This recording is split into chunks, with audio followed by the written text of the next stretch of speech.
قرأ الفاتحة.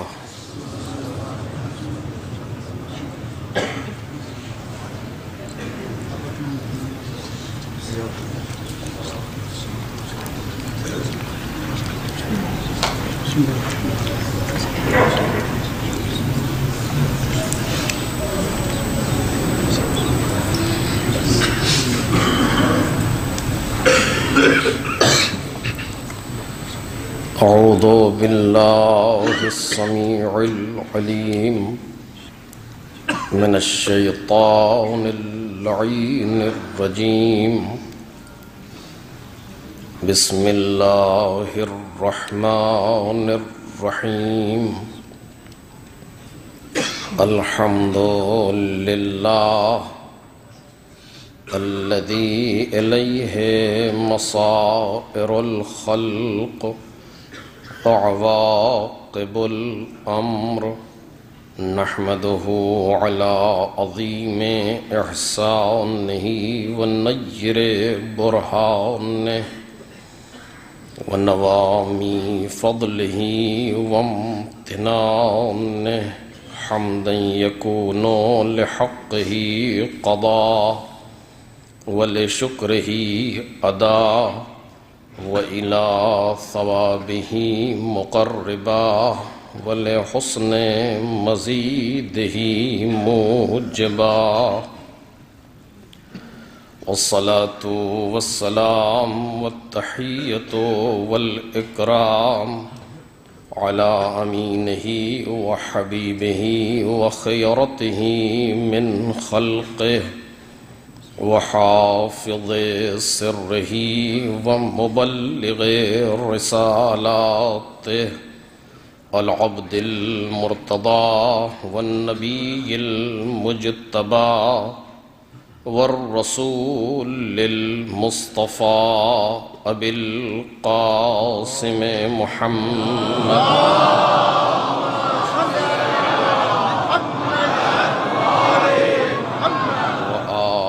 الأطيبين الأطهرين الأكرمين المعصومين المظلومين الذين أذهب الله عنهم الرجس وطهرهم تطهيرا.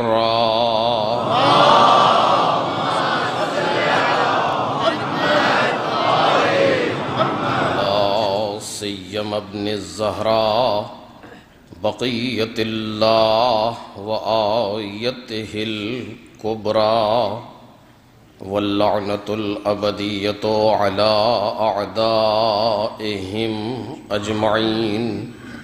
أما بعد، فقد قال الله الكريم في الذكر الحكيم: وجعلناهم أئمة يهدون بأمرنا وأوحينا إليهم فعل الخيرات وإقام الصلاة وإيتاء الزكاة وكانوا لنا عابدين.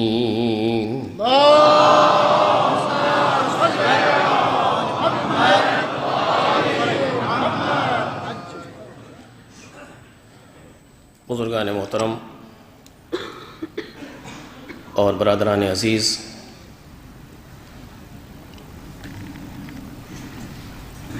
سورہ مبارکہ انبیاء کی اس آیہ کریمہ کے ضمن میں ہماری گفتگو ہو رہی ہے، جس میں خالق کائنات کا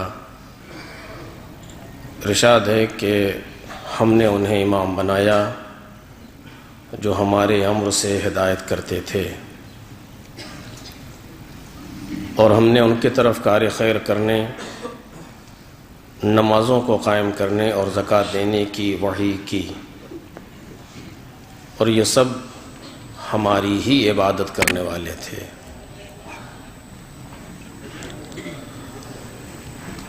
آیہ کریمہ کے ضمن میں جس موضوع پر گفتگو ہو رہی ہے وہ معرفت امام ہے۔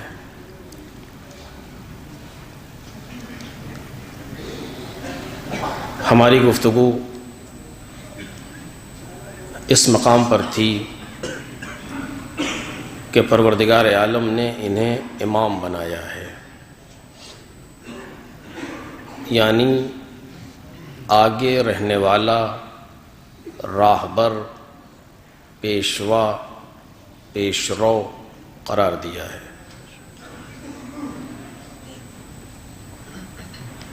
راہبر منزلت کے اعتبار سے آگے قرار پاتا ہے، مقام کے اعتبار سے اس کا مقام راہ رو سے پہلے اور آگے ہوتا ہے۔ لہذا جو امام ہے اس کو آگے ہونا چاہیے ان لوگوں سے جن کا وہ امام ہے، اور وہ لوگ جو اسے اپنا امام مانتے ہیں ان کو اپنے امام سے پیچھے رہنا چاہیے۔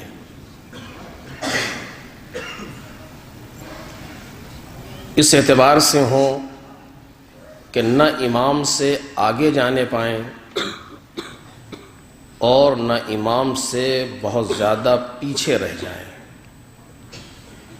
بلکہ ملحق رہیں اپنے امام سے۔ یہ لفظ دعاؤں میں، زیارتوں میں استعمال ہوا۔ المتقدم لہم مارق، جو آگے بڑھ جانے والا ہے ان لوگوں سے وہ گمراہ ہے، ہلاک ہے۔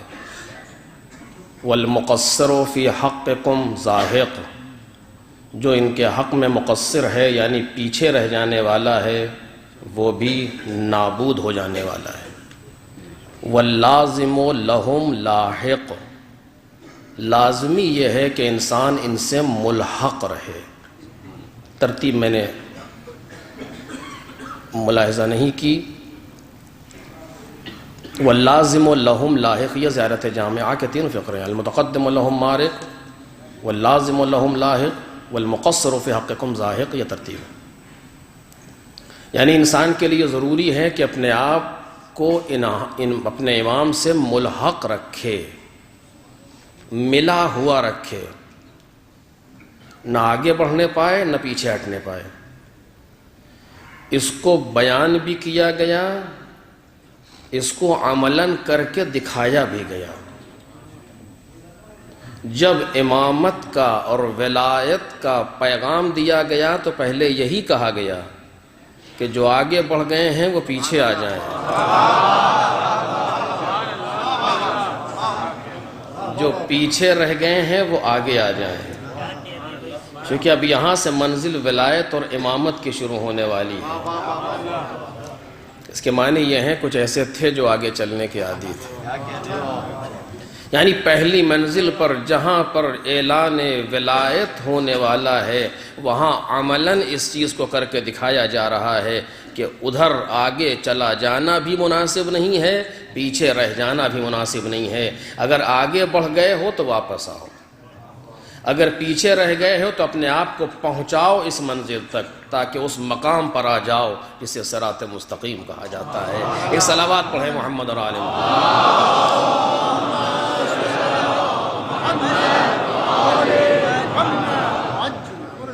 تاکہ انسان اس منزل پر آ جائے جسے صراط مستقیم کہا جاتا ہے۔ اور یہ کوئی اس طریقے سے نہیں ہے جو پیغمبر کر کے دکھا رہے ہوں، نہیں، مسئلہ یہ نہیں تھا۔ ورنہ میں نے اس سے پہلے بھی کہا ہے کہ کہہ سکتے تھے پورا مجمع جہاں ہے ٹھہر جائے، پورا مجمع ٹھہر جاتا، پیغمبر آگے تشریف لے جاتے اور صدر میں جا کر کے گفتگو کرتے، پورا مجمع پیغمبر کے سامنے ہوتا، لیکن اس طرح نہیں کیا، خود جہاں تھے وہاں ٹھہر گئے۔ جس جگہ پر پیغام نازل ہوا پیغمبر اسی مقام پر ٹھہر گئے۔ آیت آئی یا ایھا الرسول بلغ، یہ نہیں کہا تھا کہ پیغمبر آپ یہیں پر ٹھہر جائیں، نہیں، یا ایھا الرسول بلغ، پہنچا دیجئے۔ پیغمبر پہنچانے کے لیے ٹھہر گئے، اور لیکن بلایا واپس آؤ، تاکہ ذہن میں یہ تصور پیدا ہو جائے کہ مرکزیت یہ ہے، محور یہ ہے، اگر آگے ہو تو ان کا انتظار نہیں کرو بلکہ تم پیچھے آؤ۔ میں ایک بات کہنا چاہتا ہوں، آپ توجہ کریں، اگر آگے چلے گئے ہیں تو ایسا تصور نہ کرو کہ امام تم تک آ جائے، یا اگر پیچھے رہ گئے ہو تو ایسا تصور نہ کرو کہ یہ پیچھے آ جائیں، نہیں، بلکہ اگر آگے بڑھ گئے ہو تو تمہاری ذمہ داری ہے اپنے آپ کو پیچھے لاؤ۔ اور اگر پیچھے رہ گئے ہو تو تمہاری ذمہ داری کہ اپنے آپ کو ان تک پہنچاؤ. یہ مرکز ہے, یہ محور ہے, یہ ہے وہ مقام, وہ نقطہ کہ جہاں پر انسانیت کو اپنے آپ کو پہنچانا ہے. اور میں کیوں بار بار اسے کہہ رہا ہوں, آپ توجہ کیجئے. کسی چیز میں نہ تمہیں آگے بڑھنے کا اختیار ہے نہ تمہیں پیچھے رہنے کا اختیار ہے. اگر فکری اعتبار سے آگے بڑھ گئے تو اب یہ نہ کرو کہ اپنی فکر کو امام کے اوپر تھوپ دو. اگر عقائد کے اعتبار سے آگے نکل گئے تو اب یہ فکر نہ کرو کہ امام کا کوئی قول ایسا مل جائے جو ہمارے عقائد کی تائید کر دے. اگر عمل کے اعتبار سے آگے بڑھ گئے تو اب اس فکر میں نہ رہو کوئی ایسی بات ڈھونڈ کے نکالی جائے یا گڑھ کے لائی جائے جو ہمارے عمل کی تائید کرے. نہیں, اگر فکری اعتبار سے آگے ہو اور امام کا قول نظر آ رہا ہے تو پیچھے آ جاؤ. اگر عقائد کے اعتبار سے آگے بڑھ گئے ہو خدا نہ کرتا اور امام کا قول نظر آ رہا ہے تو پیچھے آ جاؤ. اگر عمل کے اعتبار سے آگے چلے گئے ہو, کیوں؟ اس لیے کہ وہ راستہ بھی گمراہی کا ہے, یہ راستہ بھی گمراہی کا ہے. یہ وہ مقام امامت ہے, یہ وہ مقام ولایت ہے جہاں آگے بڑھ جانا بھی گمراہی ہے, جہاں پیچھے رہ جانا بھی گمراہی ہے. یہاں مرکز پر جمع ہو جانا انسان کے لیے لازم ہے, انسان کی نجات کا باعث ہے. جس اعتبار سے ہو کوئی فکر ان سے آگے نہ بڑھنے پائے, کوئی فکر ان سے پیچھے نہ رہنے پائے. اب خود یہ دیکھنا ہے کہ یہ اپنے آپ کو کیسا پہچنوا رہے ہیں, بس جیسا یہ بتاتے جائیں ہم ویسا مانتے چلے جائیں. ایک صلوات پڑھ دیں محمد اور آل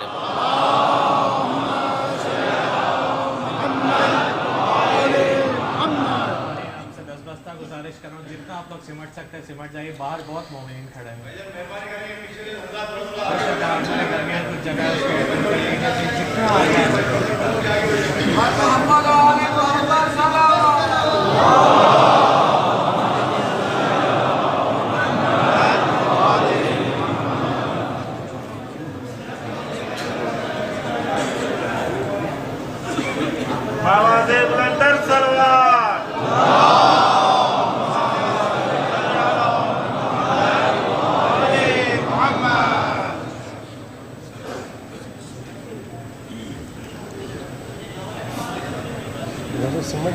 آئے خوشنودیے قائم آل محمد صلوات.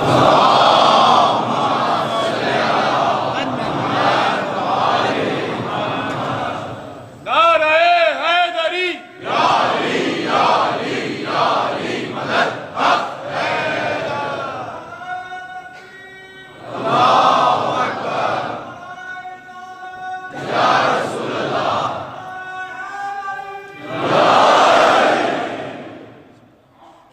صلوات پڑھیں محمد اور آل محمد. اللهم صل على محمد وآل محمد عجل فرجهم. خوب, اگر پہلے سے ہی لوگ اسی طریقے سے بیٹھ جائیں تو یہ کہنے کی ضرورت نہ ہو. لیکن بہرحال یہاں پر بھی انداز نظر آتا ہے کہ جو پیچھے رہ گئے ہیں وہ آگے آ جائیں. ایک صلوات پڑھیں محمد اور آل محمد. اللهم صل على محمد وآل محمد. بالآخر مرکز امام ہے. ان سے آگے بڑھ جانا ان سے محبت کی علامت نہیں ہے, ان سے پیچھے رہ جانا ان سے محبت کی علامت نہیں ہے. ان کے ساتھ ملحق رہنا محبت کی علامت ہے. ان کے ساتھ اپنے آپ کو متصل متمسک رکھنا یہ ولایت کی علامت ہے. بالآخر اسے ہمیں محسوس کرنا چاہیے. کوئی بھی چیز ہو ہم امام سے لینا چاہتے ہیں, امام کو دینا نہیں چاہتے. کسی بھی فکر میں ایسا نہیں ہے میری سمجھ میں یہ آتا ہے یہی ہونا چاہیے. جی نہیں, ہمیں ہر چیز میں یہ دیکھنا چاہیے امام کیا کہتے ہیں ہمیں ویسا ہونا چاہیے. امام کا قول اس سلسلے میں کیا ہے ہم کو اپنے آپ کو اس طریقے سے ڈھالنا چاہیے. دشمن بڑی باریکی سے کام کرتا ہے. میرے عزیزوں, میں لفظی والی موضوع میں نہیں ہے, میں صرف جلدی سے عرض کر رہا ہوں آپ کے سامنے. ہمارے سامنے مختلف جنگیں ہم سے لڑی گئیں. مختلف جنگیں ہم سے مراد ہمارے مسلک سے, ہمارے مذہب سے, امامیہ سے مختلف جنگیں لڑی گئیں تاریخ کے اندر. کسی جنگ میں دشمن کامیاب نہیں ہو سکا. کسی بھی جنگ میں دشمن کامیاب نہیں ہو سکا. وہ تلواروں کی جنگ رہی ہو, اسلحوں کی جنگ رہی ہو, جس طرح کی بھی جنگ لڑی جائے, اقتصادی جنگ ہو, کوئی بھی جنگ ہو, دشمن کامیاب نہیں ہو سکا. ہم قتل ہوئے, دشمن ناکام ہوا. ہم نے فاقے کیے, دشمن ناکام ہوا. ہمارے گھر اجڑے، دشمن ناکام ہوا۔ یہ میں مبالغے میں نہیں کہہ رہا ہوں، حقیقت تاریخ کی ہے کہ ہر اعتبار سے پریشان کیا جاتا رہا لیکن دشمن ناکام ہوتا گیا۔ دلیل کیا ہے دشمن کے ناکام ہونے کی؟ عزیزو، اگر گھر اجاڑنا مقصد ہوتا تو ہم کامیاب نہ ہوتے، ہم ناکام ہو جاتے۔ اگر قتل کرنا یا قتل ہونا مقصد ہوتا تو ہم ناکام ہو جاتے۔ مقصد ہمیں قتل کرنا نہیں تھا، مقصد ہم کو امام سے دور کرنا تھا۔ مقصد ہم پر پابندیاں لگا کے فاقے کروانا نہیں تھا، مقصد ہم کو امام سے دور کرنا تھا، ہم کو اس فکر سے ہٹانا تھا جو پیغمبر دے کر کے جا رہے تھے۔ لیکن ہماری اولاد قتل ہوتی گئی، ہمارے بزرگ مقصد پر قائم رہے، ہماری عورتیں بیوہ ہوتی گئی لیکن ہماری خواتین مقصد پر قائم رہیں۔ اس کا مطلب یہ ہے کہ قتل ہونے سے ہم کامیاب رہے، ناکام نہ ہونے پائے۔ دشمن نے لاکھ چاہا کہ مرکز سے ہٹا دیا جائے لیکن نہ ہٹا سکا۔ آج ہمارے سامنے جو جنگ ہے وہ فکری جنگ ہے، توجہ کیجئے۔ آج ہمارے سامنے جو جنگ ہو رہی ہے، اب اس نے دیکھ لیا کہ گرم اسلحے کامیاب نہ ہو سکے، اس نے دیکھ لیا کہ اقتصادی طور سے توڑنا کامیاب نہ ہو سکا، اب فکری جنگ ہے جو لڑی جا رہی ہے۔ یہ مسئلہ سامنے آ گیا، وہ مسئلہ سامنے آ گیا، ادھر سے آ گیا، کبھی وہ شوگر کوٹڈ زہر آ رہا ہے، کبھی وہاں سے کوئی فکر سامنے آ رہی ہے۔ ایسے موقع پر ہمیں ہوشیار رہنا ہے، ہمارے بزرگوں کو ہوشیار رہنا ہے، ہمارے جوانوں کو جاگتے رہنا ہے۔ کوئی بھی فکر کہیں سے آئے، توجہ کریں، کوئی بھی فکر کہیں سے آئے، چاہے اس کا ظاہر کتنا ہی اچھا صحیح، اس کو فوراً لا کر کے اپنے امام کے سامنے رکھو۔ مولا یہ فکر آئی ہے، مولا یہ فکر آئی ہے، اسے ہم قبول کریں کہ نہ کریں؟ جب امام کہہ دے کہ قبول کرو تو قبول کر لو، اگر امام اسے رد کر دے تو رد کر دیا جائے۔ فکر آئی تھی علی ابن ابی طالب کے سامنے، آپ خدا ہیں؟ کیا کیا مولا کائنات نے؟ وہ دوسرے ہوتے ہیں جو ایسے القاب سے خوش ہو جائیں، جو جھوٹے القاب کا مارا ہوتا ہے وہ ایسے القاب سے خوش ہو جاتا ہے۔ جو حق و حقیقت ہو وہ باطل لقب سے خوش نہیں ہوا کرتا۔ ایک صلوات پڑھ دے محمد اور آلہ۔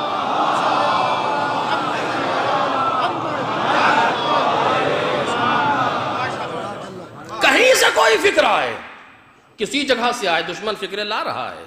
میں کہہ رہا ہوں ہمیں ہوشیار رہنے کی ضرورت ہے، ہمیں بھی ہوشیار رہنے کی ضرورت ہے، آپ کو بھی ہوشیار رہنے کی ضرورت ہے۔ فکریں لائی جا رہی ہیں، ہمارے بچوں کو تباہ کیا جا رہا ہے، غلط فکریں لا کر کے، ایک یہ سوال، ایک وہ سوال، ایک وہ سوال، کیسے حل ہوگے مسائل؟ یہ کچھ نہیں، صرف معرفت پیدا کرا دی جائے، صرف امام کو پہچانوا دیا جائے کہ امام کہتے کسے ہیں، انسان خود بخود مسائل کو سمجھ لے گا، خود بخود چیزیں حل ہوتی چلی جائیں گی۔ اس لیے فکروں کے اعتبار سے ہمیں بہت ضروری ہے کہ فکری اعتبار سے ہم ان کو اپنا امام مانیں، ان سے آگے نہ جانے پائیں، کسی بھی اعتبار سے صحیح۔ کوئی فکر کہیں سے آئے، اگر ہمارے اندر صلاحیت ہے تو ہم اسے خود بیٹھ کر کے دیکھیں یہ اقوال معصومین کی روشنی میں درست ہے کہ نہیں، چاہے وہ جتنا ہمارے جذبات سے موافقت رکھتی ہو یا مخالفت رکھتی ہو، بحث یہ نہیں ہے، چونکہ محور ہم خود ہیں ہی نہیں، محور یہ 14 ہستیاں ہیں کائنات کے لیے۔ میں ابھی عرض کروں گا آپ کے سامنے، محور یہ 14 ہستیاں ہیں کائنات کے لیے۔ ہر نبی نے اپنے آپ کو انہی کے گرد رکھا، ہر رسول اپنے آپ کو انہی کے محور پہ تول رہا ہے، ہر فرشتہ، کائنات کی ہر شے اسی محور پر گردش کر رہی ہے، تو ہم کو بھی اسی محور پر گردش کرنا چاہیے۔ کہیں سے کوئی فکر آئی، ہمیں مثالیں نہیں دینا چاہتا ورنہ آپ مجھ سے بہتر جانتے ہیں، کہیں سے کوئی فکر آئی ہمارے سامنے، آج کل زمانہ اتنا آگے بڑھ چکا ہے کہ مشکل ہے روکا جا سکے جب تک ہمارے پاس خود چیز نہ موجود ہو۔ واٹس ایپ پر حدیث، وائبر پر حدیث، اور نہ جانے میسج، فوراً کوئی ایک فکر اپنی، نیچے امام صادق، کوئی غلط بیانی کہیں سے نکلے، نیچے امام باقر علیہ السلام۔ اب انسان امام کا نام تو گھبرا جاتا ہے فوراً، کہ نہیں تو بالکل صحیح ہوگی۔ نہیں، میں اس سے پہلے میں نے اس کو کہا، محض یہ نہیں ہے کہ صرف ایک بریکٹ میں امام کا نام لکھ دینے سے مسئلہ حل ہو گیا، نہیں، ایکسپرٹیز چاہیے کہ انسان محسوس کرے یہ بات امام نے کہی یا نہیں کہی۔ ہمارے یہاں پورا باب موجود ہے اسرائیلیات، وہ احادیث جو یہودیت سے وارد ہوئی ہیں، چونکہ دشمن ہر اعتبار سے، ہر زمانے کے تقاضے کے اعتبار سے کام کرتا ہے۔ اب وقت میں گنجائش نہیں ہے کہ میں اس کو وضاحت سے آپ کے سامنے بیان کروں. ہمیں ہمارے اندر اتنا علم ہونا چاہیے کہ یہ حدیث جو یہاں لکھی گئی ہے واقعاً یہ امام نے فرمائی ہے یا نہیں فرمائی. اسے کون طے کرے گا؟ آپ بتائیں. اس چیز کے بارے میں کون بیان کرے گا؟ ہم بیان کریں گے؟ جس نے حدیث کی ایک کتاب بھی ڈھنگ سے نہ پڑھی ہو. کوئی ایسا انسان بیان کرے گا جسے معلوم نہیں کہ حدیث ہوتی کیا ہے. امام نے بیان کیا. کہاں بیان کیا؟ کہاں دیکھا گیا اس چیز کو؟ فلاں پیپر میں چھپی تھی تو حل ہو گیا مسئلہ. فلاں صاحب کہہ رہے تھے حل ہو گیا مسئلہ. جس نے کہا ہے وہ محدث ہے. میں نے سال گزشتہ یہ بات کہی تھی. ایک دوا لا کر کے دی گئی، اسے کھا لیجئے ٹھیک ہو جائیے گا. کیسے کھا لیں؟ آپ کون ہیں؟ دوا دے رہا ہوں کوئی صحیح، کھا لیں گے آپ؟ نہیں فلاں پیپر میں نے یہ دوا پڑھی تھی. کہ پیپر کی بات نہیں ہے، آپ کو دوا لکھنے کا حق ہے. آپ نے میڈیکل سائنس پڑھی ہے. نہیں اس سے کیا بحث ہے، ہمیں میسج آیا تھا. کون سا ایسا احمق انسان ہے جو کھا لے گا اسی دوا کو؟ بھئی دوا لکھنے کا حق بھی تو اسی کو ہے جس کے پاس وہ اس چیز کا جاننے والا ہو. کم از کم قرآن کیا کہتا ہے؟ قرآن یہ نہیں کہتا جس سے چاہو پوچھو اگر تم نہیں جانتے. اگر قرآن یہ کہہ دیتا ہے کہ ہر انسان سے پوچھو اگر تم نہیں جانتے، ہر عالم سے پوچھو، یہ نہیں کہا قرآن نے. قرآن کہتا ہے اہل ذکر سے پوچھو. تو سیدھی بات ہے بالکل، اہل ذکر سے پوچھو. حتیٰ قرآن یہ بھی نہیں کہہ رہا کہ ذکر سے پوچھو. میری بات واضح ہے. ذکر کیا چیز ہے؟ اِنَّا نَحْنُ نَزَّلْنَا الذِّكْرَ وَإِنَّا لَهُ لَحَافِظُونَ. ہم نے اس ذکر کو نازل کیا ہے اور ہم ہی اس کی حفاظت کریں گے. قرآن خود ذکر ہے. قرآن یہ بھی نہیں کہہ رہا کہ مجھ سے پوچھو، جبکہ قرآن کے اندر ہر خشک و تر موجود ہے. توجہ کیجئے، جبکہ قرآن کے اندر ہر خشک و تر موجود ہے. لا رطب ولا یابس الا فی کتاب مبین. کوئی خشک و تر ایسا نہیں ہے جو کوئی کتاب کے اندر موجود نہ ہو. پھر بھی یہ نہیں کہتا کہ ہم سے پوچھو، چونکہ ہم سے پوچھو گے تو سمجھو گے کیسے. توجہ کیجئے، ہم سے پوچھ تو سکتے ہو لیکن سمجھو گے کیسے، اور ہم تمہیں سمجھائیں گے کیسے؟ کیونکہ ہم تو سامعین ہیں، ہم اپنی تفسیر تو بیان نہیں کریں گے، تو تم ہمیں سمجھو گے کیسے؟ تم ایک آیت پڑھو گے، لغت دیکھو گے، معنی کچھ اور ہوں گے. تم نے پورا قرآن کا پتہ ہی نہیں ابھی بعد میں آنے والا کیا ہے، تمہیں کیسے معلوم ہوگا؟ تم ہم سے آ کر کے دیکھ کر کے ہدایت نہیں لے سکتے. میں سچ کہہ رہا ہوں عزیزو، شاید آپ کو تعجب ہو رہا ہو کہ عجیب و غریب گفتگو کر رہا ہوں، بات بھی دور تک جا رہی ہے، لیکن ذمہ داری سے عرض کر رہا ہوں.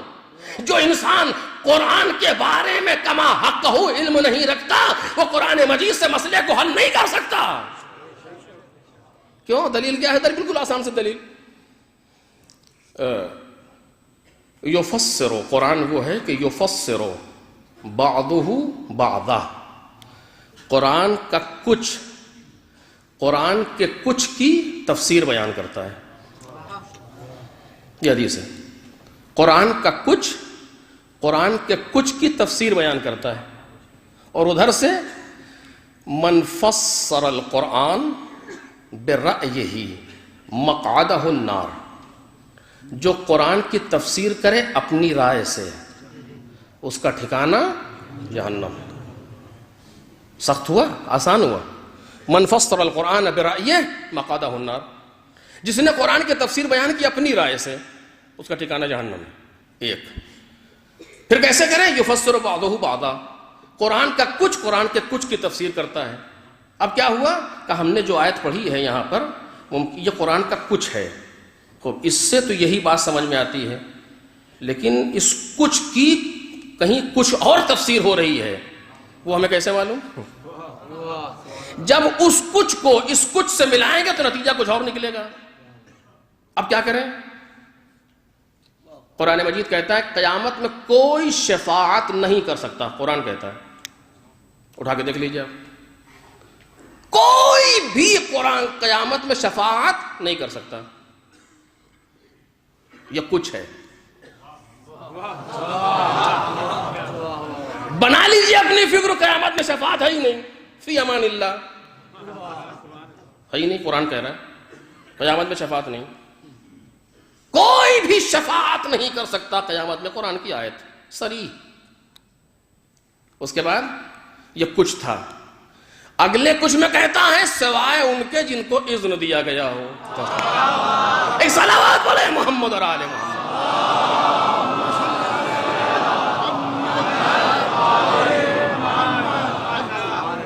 صریح قرآن مجید کی آیت ہے لا یعلم الغیب الا ہو. اس کے علاوہ کسی کے پاس علم غیب ہے ہی نہیں، اور اللہ کے ساتھ نفی کر رہا ہے، یعنی کسی کے پاس بھی علم غیب نہیں ہے. جنہوں نے اس کچھ کو دیکھا وہ آج تک یہی کہہ رہے ہیں. ایک صلوات بولے نا محمد اور آل محمد.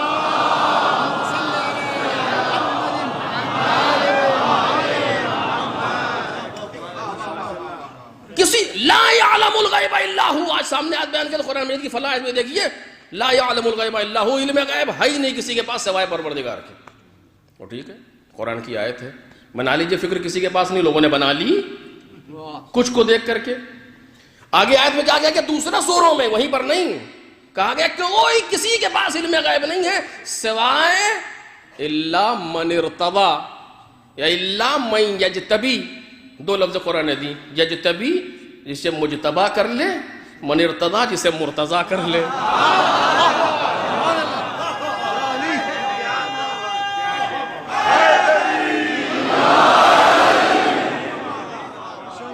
یعنی اس علم غیب کے نہ ہونے سے جو کچھ میں آیا تھا کہ لا یعلم الغیب الا ہو، کسی کے پاس علم غیب نہیں ہے سوائے اللہ کے، دو گروہ کو خالی کر دیا، خارج کر دیا قرآن نے دوسرے مقام پر. کہاں کہاں خارج کیا کہ ایک مجتبی بندے دوسرے مرتضی بندے، یعنی یہ خارج ہے اس نہ ہونے سے. پروردگار ایک ہی جگہ سیدھی سیدھی بات کیوں نہیں کہہ دی تو نے؟ کہ اگر ایک ہی جگہ کہہ دیتے تو جن کے دلوں میں کجی تھی پہچانے کیسے جاتے ہیں. ایک صلوات بولے محمد اور آل محمد.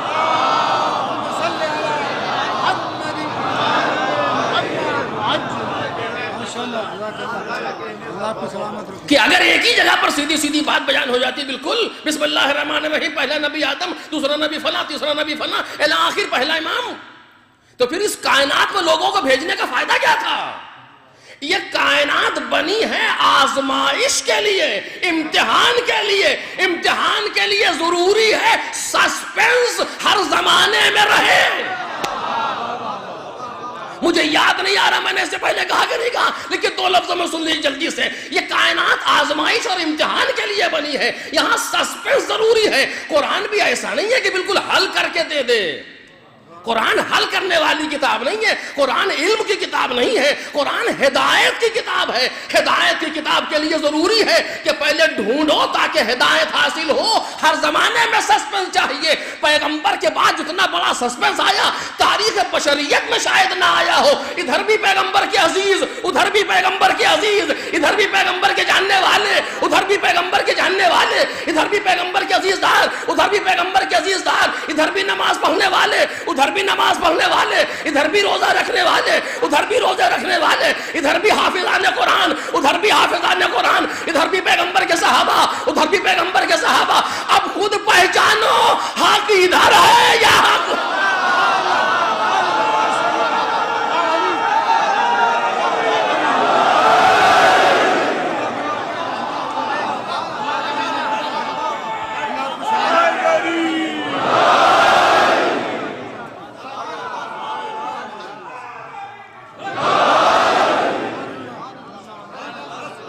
ضروری تھا یہ کائنات کے اندر.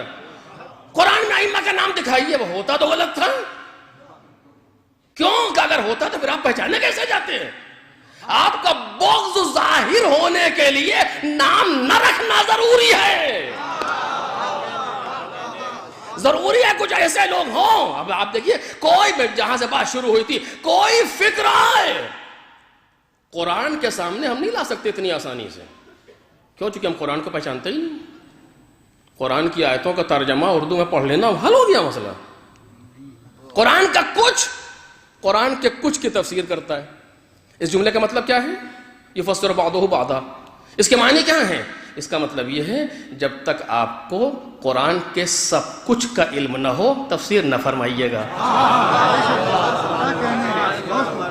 ہے کہ نہیں ہے یہ؟ جب تک قرآن کے سب کچھ کا علم نہ ہو تفسیر نہ فرمائیے گا. کیوں؟ اس لیے کہ آپ جو کچھ سمجھے ہیں وہ کچھ اور ملائیے گا تو کچھ اور نکلے گا.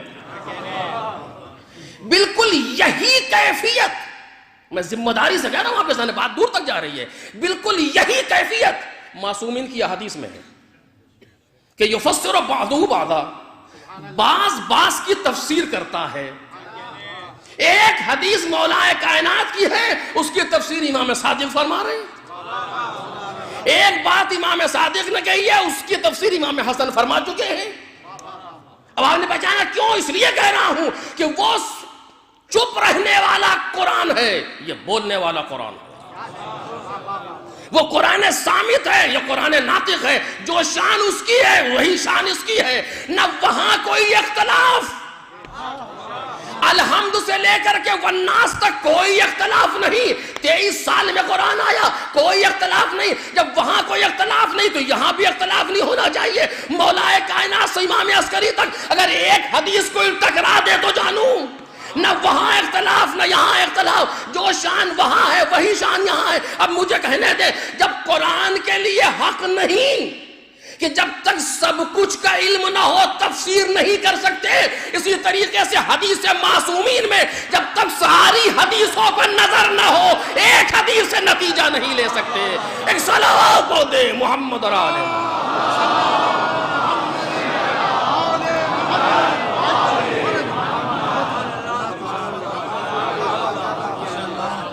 اگر میری بات غلط ہوتا بیان کریں. جب تک ساری احادیث کا علم نہ ہو کہ یہ بات جو یہاں کہی گئی ہے یہ بات کہیں اور کہی جا رہی ہے تو کیا ہے، اس کو دیکھیں. کچھ لوگ آئے اور چھٹے امام کا واقعہ ہے غالباً، اور باہر ایک بھیڑ لگی مجمع، ان کے پاس علم غیب ہے. یہ تو کہہ رہے ہیں، وہ دوسرا جملہ یہی ہوگا کہ یہ خدا ہیں.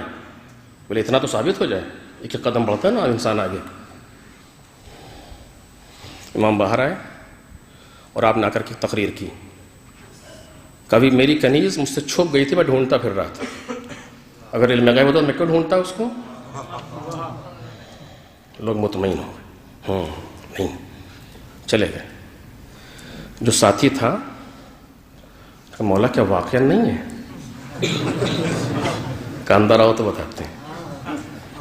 اگر میں کہہ دیتا کہ علم غیب ہے تو یہ کہتے خدا ہے. یہ نہیں کہا کہ نہیں ہے، ایسا سس میں چھوڑا کہ ان کی ہدایت ہو گئی.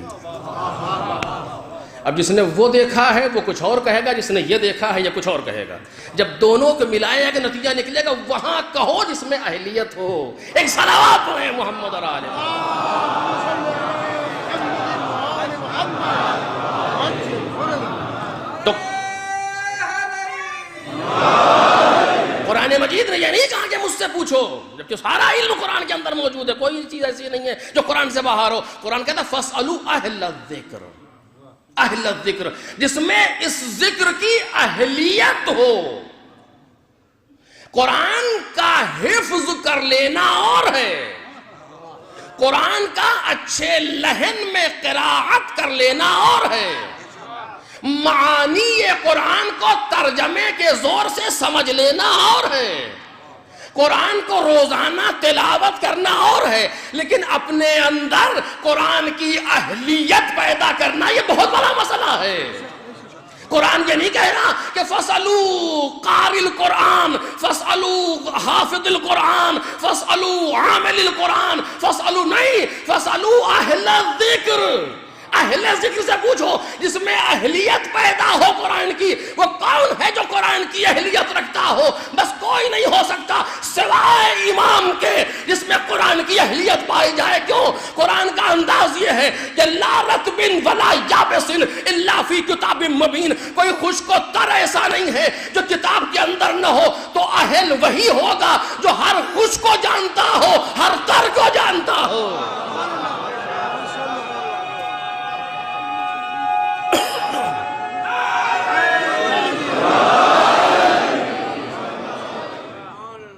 جو ہر خشک کو ہو، جو ہر تر کو جانتا ہو، جو یہ آواز دے رہا ہو، میرے سامنے مسند قضاوت بچھا دی جائے، میں ہر سوال کا جواب قرآن سے دینے کے لیے تیار ہوں۔ مجھ سے پوچھو، میں بتاؤں گا کون سی آیت سفر میں نازل ہوئی، کون سی آیت حضر میں نازل ہوئی، کون سی آیت جنگ میں نازل ہوئی، کون سی آیت صلح میں نازل ہوئی، کون سی آیت کس حکم کے لیے ہے، کون سی آیت کس چیز کو حلال کر رہی ہے، کون سی آیت کس چیز کو حرام کر رہی ہے، کون کس کی مدح میں نازل ہوئی، کون کس کی مذمت میں نازل ہوئی، میں جواب دینے والا ہوں۔ ایسا انسان کون ہے؟ اے قرآن تو بتا دے، ایسے انسان کو کیا کہتے ہیں؟ قرآن نے آواز دی وَكُلَّ شَيْءٍ أَحْصَيْنَاهُ فِي إِمَامٍ مُبِينٍ۔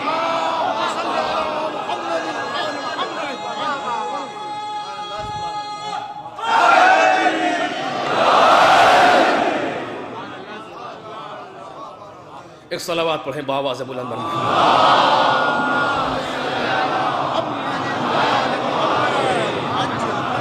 قرآن مجید تو بتا وہ کون ہے جس میں تیری اہلیت پائی جاتی ہے؟ کہ بتا تو دیا میں نے، ہے میرے اندر، آؤ دیکھو۔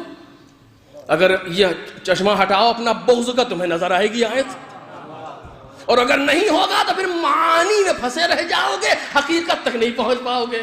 کیا کل شیء احصیناہ فی امام مبین، ہر شے کا احصاء کر دیا امام مبین میں۔ لوگ آیت نازل ہوئی، لوگ پوچھ رہے ہیں کہ یہ امام مبین کون ہے؟ اس سے مراد کون ہے؟ کتاب ہے؟ اس سے مراد کیا چیز ہے؟ پیغمبر بیٹھے مسکرا رہے ہیں، ایسے لگ رہا ہے جیسے انتظار کر رہے ہیں، جیسے کسی کا انتظار کر رہے ہیں، خاموش ہیں، لوگ سوال کر رہے ہیں، پیغمبر خاموش ہیں۔ اسی عالم میں کوئی داخل ہوا، یہ ہاذا امام مبین، یہ ہے امام مبین۔ ایک صلوات پڑھیں محمد اور آل محمد۔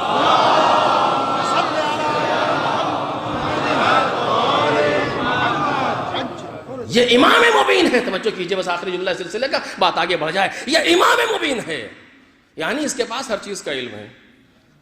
کیا مطلب ہوا؟ مولا کائنات سے امام مبین کا سلسلہ امام عسکری تک، پیغمبر خود بھی امام مبین ہے، جناب زہرا خود بھی امام مبین ہے علیہ الصلوۃ والسلام۔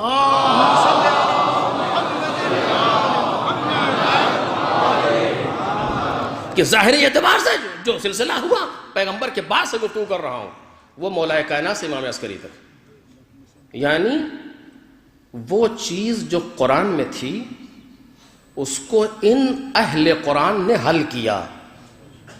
کتنے سال میں؟ 250 سال میں۔ امام مولا کائنات سن 40 میں دنیا سے گئے، پیغمبر سن 11 ہجری میں گئے، 11 ہجری کے شروع میں، 28 صفر 11 ہجری کے شروع میں پیغمبر گئے۔ امام عسکری ربیع الاول سن 260 ہجری، 10 سال کم، 250 سال۔ اس 250 سال میں کیا ہوا؟ 23 سالہ قرآن کو بیان کیا گیا 250 سال میں۔ 23 سالہ قرآن کو 250 سال میں بیان کیا گیا، 23 سالہ پیغمبر کی سنت کو 250 سال میں بیان کیا گیا۔ یہ 250 سال، 2.5 صدی جو گزری، یہ اسی قرآن کے بیان کے لیے گزری، جس کو احادیث کہا جاتا ہے۔ احادیث کہیں اور سے نہیں آئیں، اسی قرآن کی تفسیر دے رہی ہیں۔ اب اگر ہمارے سامنے کوئی نئی فکر آئی تو ضروری ہے کہ ہم اس فکر کو ان 250 سال میں ڈھونڈیں۔ توجہ کیجئے، ان 250 سال میں آ کر کے حل کریں، کہیں یہ مزاج پایا جاتا ہے، توجہ کریں، کہیں یہ فکر پائی جاتی ہے، یہ ہمیں ڈھونڈنا چاہیے، کیونکہ 23 سالہ قرآن کو ہی 250 سال میں بیان کیا گیا۔ اس 250 سال میں ڈھونڈے آ کر کے کیا مطلب ہوا؟ کہ وہ بیان کرے ان 250 سال پر جس کی نظر ہو، جس نے مولائے کائنات سے لے کر کے امام عسکری تک کی احادیث بھی دیکھی ہو، واقعات بھی دیکھے ہو، سیرت بھی دیکھی ہو، سنت بھی دیکھی ہو، اور اتنی سمجھ بھی رکھتا ہو۔ اب وہ بتائے کہ کون سی فکر امامت کے مزاج کے مطابق ہے، کون سی فکر امامت کے مزاج کے مخالف ہے۔ ایک صلوات پڑھ دے محمد اور آلہ۔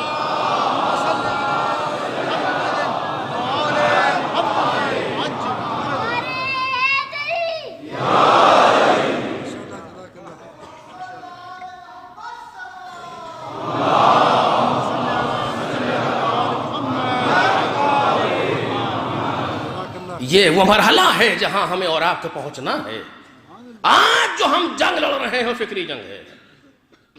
آج جو ہمیں مشکل کا سامنا ہو رہا ہے فکری مشکل ہے. آج دشمن سے گولیوں کا ڈر نہیں ہے کیونکہ وہ ناکام ہو گیا ہر بار. یہ سرگرم جنگ کو تو ہمارا 6 مہینے کا معصوم بچہ مسکرا کے اڑا چکا. بیکار ہے یہ, اس سے کچھ نہیں کر پاؤ گے تم. فکری جنگ دشمن کی آج ہمارے سامنے ہے. اور اب یاد رکھیں جب تک ہم اہل بیت سے وابستہ رہے اس جنگ میں بھی کامیاب ہوں گے انشاءاللہ. اس جنگ میں بھی کامیاب ہوں گے انشاءاللہ. یہ مجالس, یہ عزاداری اسی لیے ہوتی ہے. سبحان اللہ. حسین ابن علی کربلا کے میدان میں یوں ہی نہیں آئے تھے, میں عرض کروں گا آنے والی تقاریر میں. اسی فکر کو درست کرنے کے لیے آئے ہیں. اور کاش وقت ہو کہ میں اس کو بیان کروں آپ کے سامنے. اسی فکر کو درست کرنے کے لیے آئے. اور یہ محرم اور یہ سفر اسی لیے ہے کہ فکر انسانی درست ہو جائے. آپ نے دیکھا ہے پورا سال جو دشمن کوششیں کرتا ہے وہ ایک عشرے میں ختم ہو جاتی ہے. کس طریقے سے کوشش کی جاتی ہے, اس کو لے کر کیا اس کو لے کر کیا. کوئی گلے میں ہاتھ ڈال کے بیان کر رہا ہے, کوئی چوراہے بٹھا کے بیان کر رہا ہے, کوئی چبوترے پر بٹھا کے بیان کر رہا ہے. ساری فکریں چھیڑی جاتی یہاں وہاں یہاں وہاں. لیکن ایک محرم سب کو صاف کر دیتا ہے. اگر پڑھنے والا خلوص سے پڑھ رہا ہو, سننے والے خلوص سے سن رہے ہو, پڑھنے والا امام حسین کے لیے پڑھ رہا ہو, سننے والے امام حسین کے لیے سن رہے ہو, تو ایک عشرہ, ایک محرم, ایک سفر ساری فکر کو ٹھیک کر دیتا ہے. بلا وجہ مصیبت نہیں ہے محرم دوسروں کے لیے.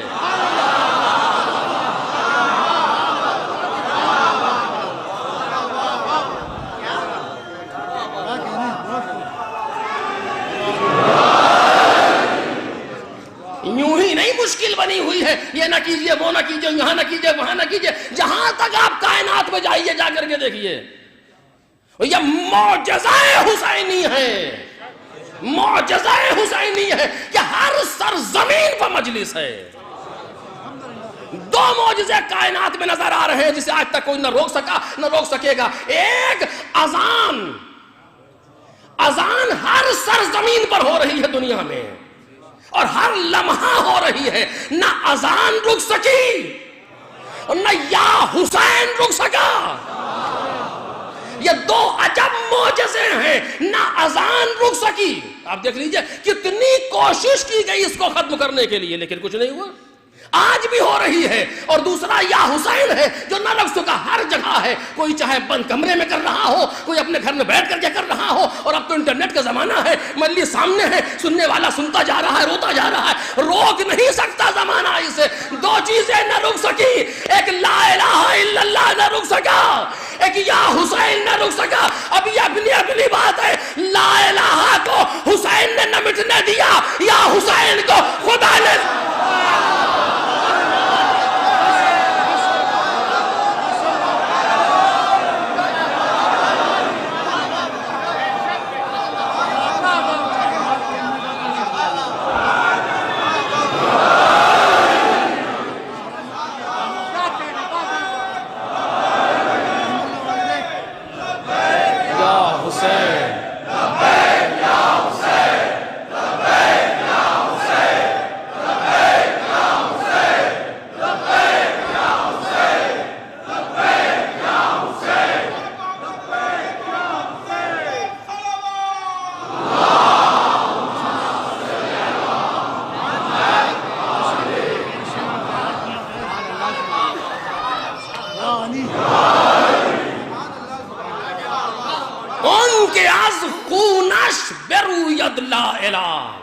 اقبال ان کے از خونش بروید لا الہ, ان کے زیر تیغ گوید لا الہ.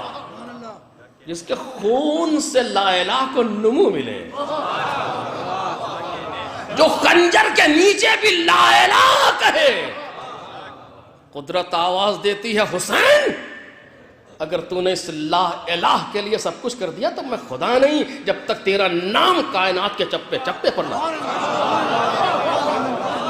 آج حسینیت سے یا امام حسین سے سامنے آنے والا ہم سے بحث نہیں ہے، یہ خدا سے جا کے بات کرے.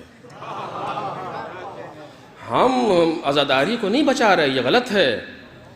نہیں، ہم تو اس کے ضمن میں بچ رہے ہیں. ہم تو عزاداری کے سائے میں خود بچ رہے ہیں، ہم نہیں بچا رہے اسے. اگر کوئی یہ سوچتا ہے ہم بچا رہے ہیں، ہمیں مار دے گا تو ختم ہو جائے گی، ہم زیادہ ہوں گے تو زیادہ ہوگی، ایسا کچھ نہیں ہے. نہ ہماری کثرت سے عزاداری میں کوئی شان بڑھے گی، نہ ہماری قلت سے عزا پر کوئی آنچ آئے گی. ہم اسے نہیں بچا رہے ہیں، یہ تو ہمیں بچا رہی ہے. عزا کو بچانے والا خود خداوند عالم ہے. وہ جب تک ہے تب تک یہ ہے.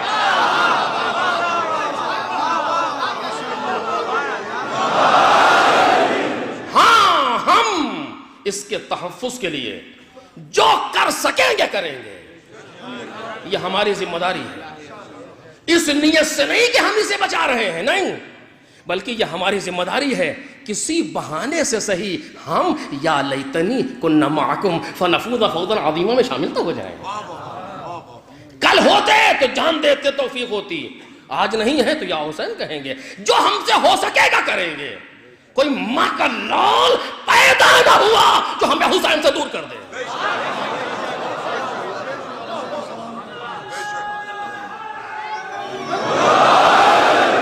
بس عزیزو، اس کا تحفظ ہماری ذمہ داری ہے، وقت کے ذریعے، مال کے ذریعے، جان کے ذریعے، جیسے بھی ممکن ہو. آپ کے سامنے والنٹیئرز ہیں، جو آپ سے ہو سکے اس عزا کے فروغ کے لیے. اللهم صل على محمد وعلى محمد. اللهم صل على محمد.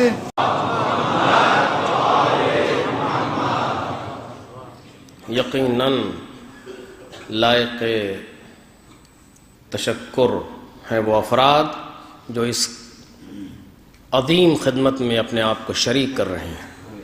آپ دیکھیں باہر پولیس یا فورس ہی موجود ہے، کس لیے؟ تاکہ عزاداروں کی حفاظت کریں.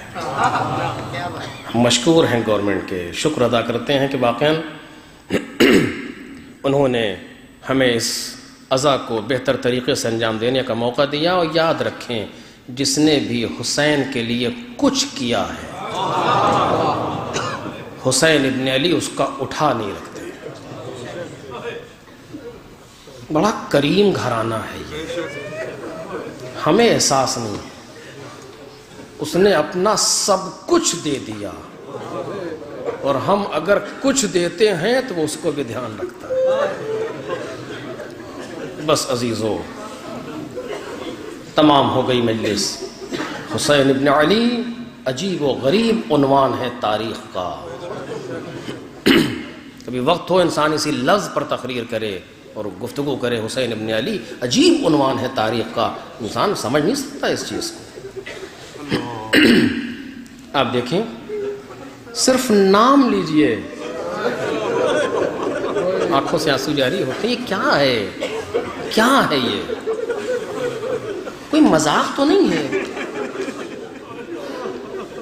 کسی کا جوان بیٹا مر جائے بہت روتا ہے، کچھ دن کے بعد دھیرے دھیرے دھیرے غم منتمل ہو جاتا ہے. پھر نام لیجئے، کہتا ہاں میرا بیٹا بہت اچھا تھا. اب آنسو بھی نہیں آتے جلدی سے. لیکن 1400 برس کے بعد بھی آپ میں سے کون سا ایسا انسان ہے جس کو شارجہ کی اس کمیٹی نے دعوت نامہ بھیجا ہو بلانے کے لیے؟ لوگوں کے گھروں میں شادی ہوتی، لوگ مصروف ہوتے، نہیں آتے، معذرت کر لیتے، معاف کیجیے گا میں نہیں آ پاؤں گا، فلاں کام ہے. پرسنل پروگرام ہوتا ہے. اور یہاں ایک اعلان ہے، دیکھ لیجئے، قدم رکھنے کی جگہ نہیں ہے. کس کے نام پر آئے ہیں؟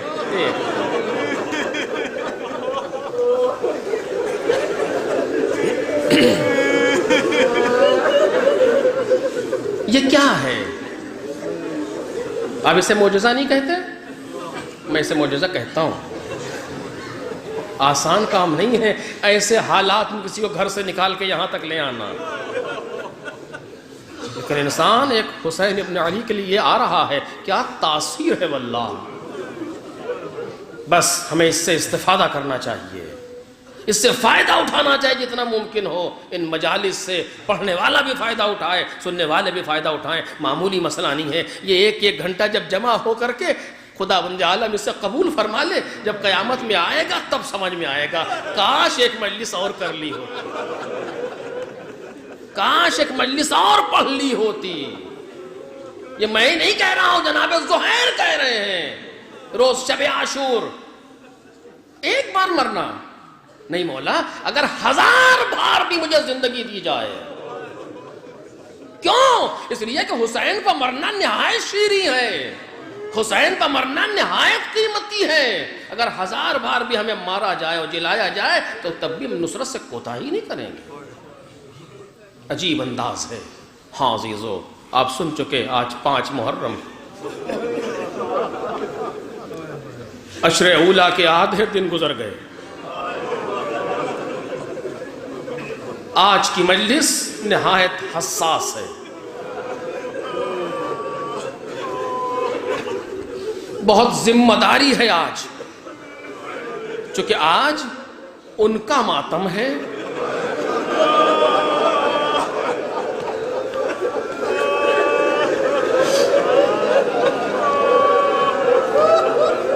آج ان کا ماتم ہے جن کی ماں ان پر نہیں روئی.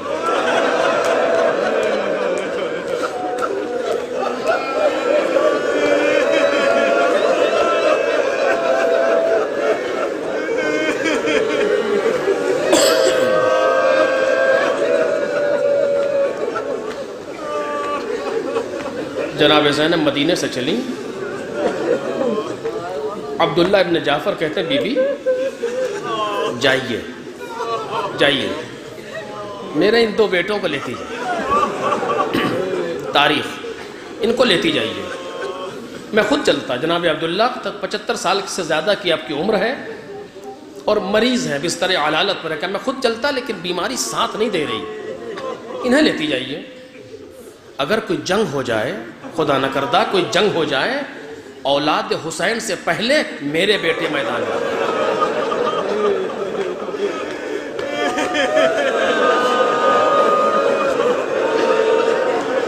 دیکھ رہے ہیں جذبہ, یہ ہے, یہ معجزہ اس وقت سے شروع ہے.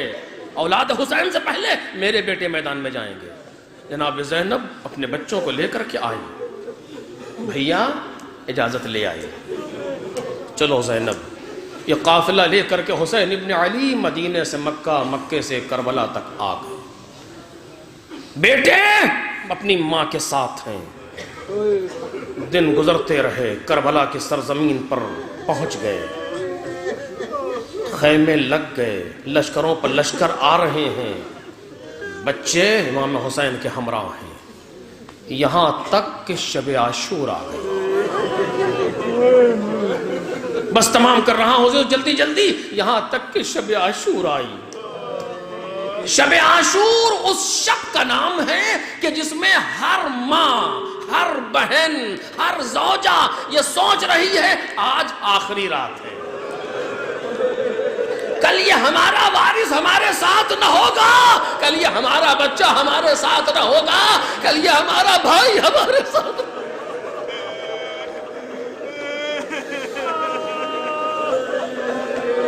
ایک ایک بی بی اپنے وارثوں سے بیٹھی گفتگو کر رہی ہے, کوئی کسی انداز میں, کوئی زانو بسر رکھے اپنے لال کو دیکھ رہی ہے, کل یہ تصویر نہ رہ جائے گی.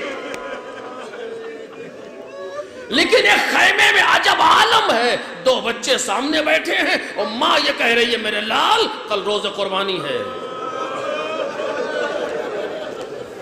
میرے لال کل روز قربانی ہے. زینب کی آنکھوں میں آنسو نہیں ہے, بلکہ زینب کے چہرے پر احساس ذمہ داری ہے. عجب انداز سے ماں اپنے بچوں کو دیکھ رہی ہے, بیٹو میرے لال کل روز قربانی ہے, دیکھو کسی طرح کی کوئی کوتاہی نہ ہونے پائے. بچے کہتے ہیں اماں گھبرائیے نہیں, آپ گھبرائیے نہیں, صبح ہونے دیں, ہم جعفر طیار کے پوتے ہیں, ہم حیدر کرار کے نواسے ہیں, ہم دکھائیں گے کہ جنگ کسے کہتے ہیں۔ اماں صبح ہونے دیں، رات گزری، صبح ہوئی، ماں نے، تاریخ کہتی ہے ماں نے اپنے بچوں کو آمادہ کیا۔ زینب نے بچوں کے لباس بدلے، بچوں کے سر میں ہاتھ سے کنگھی کی، آمادہ شہادت کیا، بچوں کو امام حسین کی طرف بھیجا، ہاتھ پروردگار کی طرف بلند کیا۔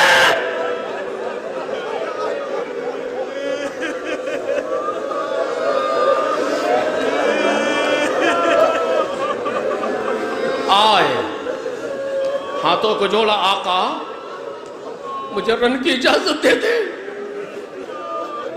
بہن کے بچے ہیں، باپ کربلا میں نہیں ہے۔ امام حسین خاموش ہیں، جواب نہیں دیتے، منع کرتے ہیں۔ اچانک بہن کی آواز آئی، بھیا ہدیے کو رد نہ کیجیے گا۔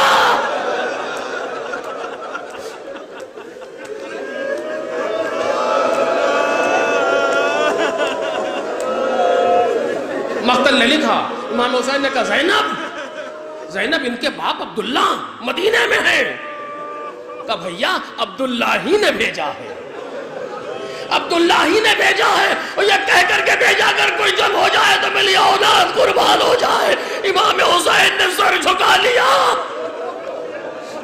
آواز دی بسم اللہ، بچے گھوڑوں پر سوار ہوئے۔ کون سی ماں ہے جو اس منظر کو دیکھ سکے؟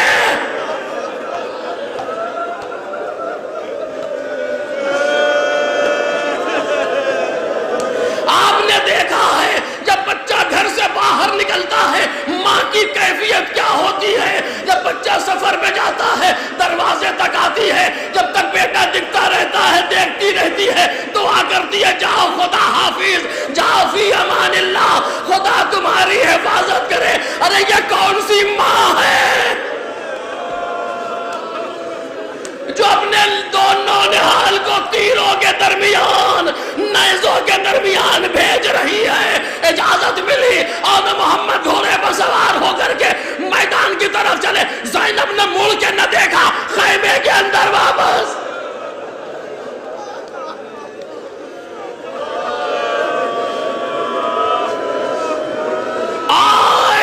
جعفر تیار کے پوتے ہیں، حیدر کرار کے نواسے ہیں، عباس کے بھتی بھانجے ہیں، عباس کے شاگرد ہیں، خوب لڑے۔ عمر سعد کہتا ہے کہ عجب محبت ہے اس بہن کو اپنے بھائی سے، اپنے دونوں بچوں کو قربان کر رہی ہے۔ کبھی ادھر سے حملہ کیا، کبھی ادھر سے حملہ کیا، میمنے پر حملہ کیا، میسرے پر الٹ دیا، میسرے پر حملہ کیا، میمنے پر الٹ دیا۔ لوٹے لوٹے فرات کے کنارے، علقمہ کے کنارے تک بچے پہنچ رہے ہیں۔ لو عزیزو، آواز دی گئی چاروں طرف سے گھیرو، ورنہ جنگ تن بتن میں نہ جیت سکو گے۔ چاروں طرف سے گھیرا گیا، زینب کے شمس و قمر شامی بادل میں ڈوبے۔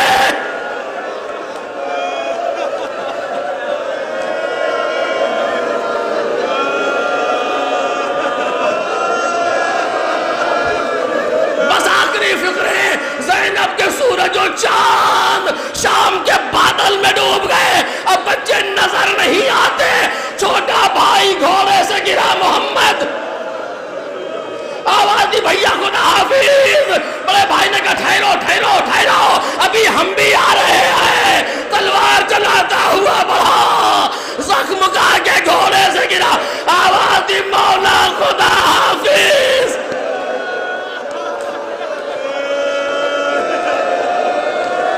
امام حسین نے دور سے دیکھا، آواز سنی، حسین حملہ کر کے بڑھے، فوجیں بھاگی۔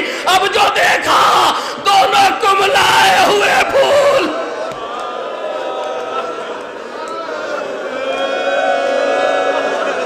قریب آئے حسین، دنیا سے بچے جا چکے ہیں، بلبلی زباب ہو گئی۔ لاش کو حسین ابن علی نے اٹھایا، ان کو داہنے ہاتھ میں لیا، محمد کو بائیں ہاتھ میں لیا، دونوں کو سینے سے لگایا، پیر زمین پر خط دیتے ہوئے لے کر کے چلے۔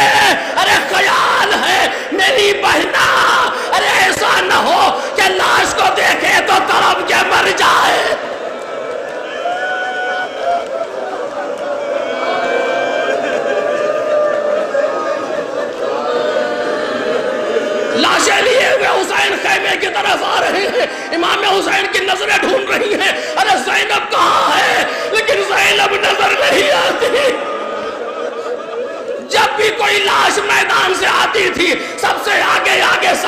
زہرا ہوا کرتی تھی، پیچھے پیچھے ساری بیویاں. اب جب بیویوں نے دیکھا تو زینب نظر نہیں آتی. مجلس تمام ہو گئی. ارے بیویوں نے سمجھا ماں ہے غش کھا کے کہیں پڑی ہوگی. اب جو جناب زینب کے خیمے میں آئی بیویاں، عجب عالم دیکھا، سجدے میں سر رکھے ہوئے، اے میرے مالک.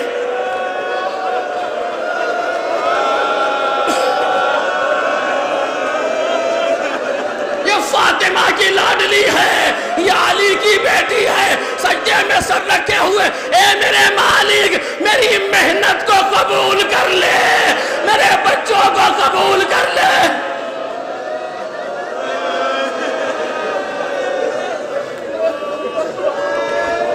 ایک بی بی نے شانہ ہلایا، کہا بی بی اٹھئے اٹھئے اٹھئے، انہوں محمد آئے. گھبرا کے سر اٹھایا، کیا کہا؟ انہوں محمد واپس آ گئے. رونے لگی، بلانے والی کہنی چل کے دیکھئے تو بیویاں پیچھے پیچھے، زینب آگے آگے. اب دیکھیں کیا ہوتا ہے. ارے اب تو لاش پر گر ہی پڑے گی جی بی بی، لیکن آئی دونوں بچوں کو خون میں غلطہ دیکھا، کچھ نہ کہا، لاشوں کے درمیان فاصلہ، پھر سجدے میں سر رکھ دیا. اے میرے مالک تیرا شکریہ، تو نے زینب کو سرخرو کر دیا، تو نے بچوں کو قبول کر لیا. نہ روئی زینب. آپ کو معلوم ہے کب روئی؟ جب مدینے واپس آئی اور اپنے گھر پہنچی، عبداللہ پر نظر پڑی اور محمد کے حجرے خالی دکھے، کربلا کا رخ کیا. اے میرے بچوں